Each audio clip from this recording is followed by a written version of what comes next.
የማያልቅ ጦርነት marii ilaalchisee wanti manni maree hubachuu qabu waraanni dhuma hin qabne akka bishaan gingilchaan bakka tokko fuudhanii bakka biraa geessanidha.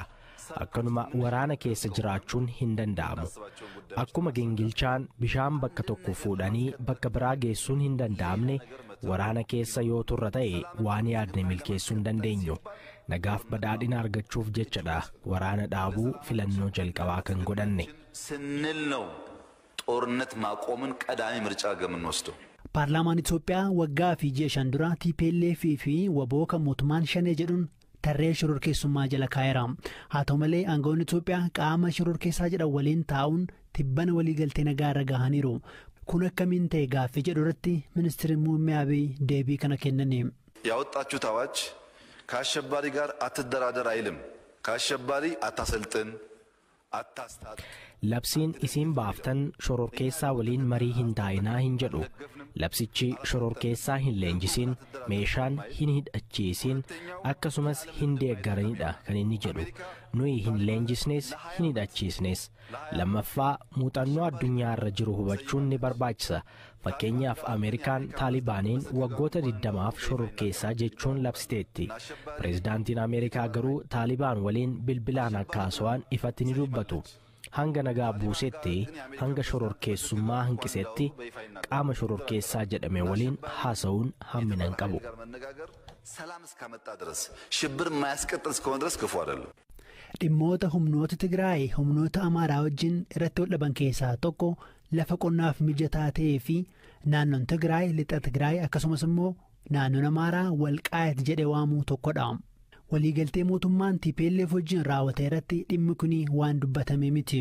dhimma kana irratti yaada kan kennan bulchaan Itoophiyaa dhimmi lafaa seera biyyaan furamaa jechuun dubbatan.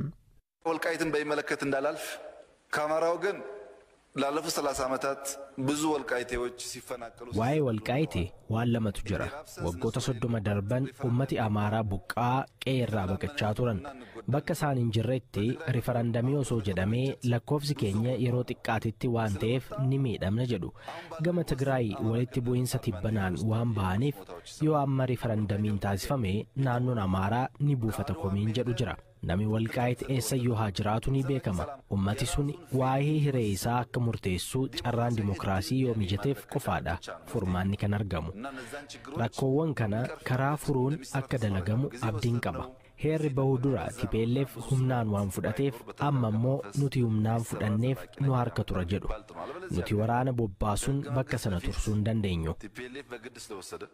አሁን እኛ ደግሞ በግድ ወስደን እዛ ዘመን በሙሉ ወታደር ልናቆም አንችልም። tibbana haalellaa qilleensaa gama lixa Oromiyaa adeemaa jira.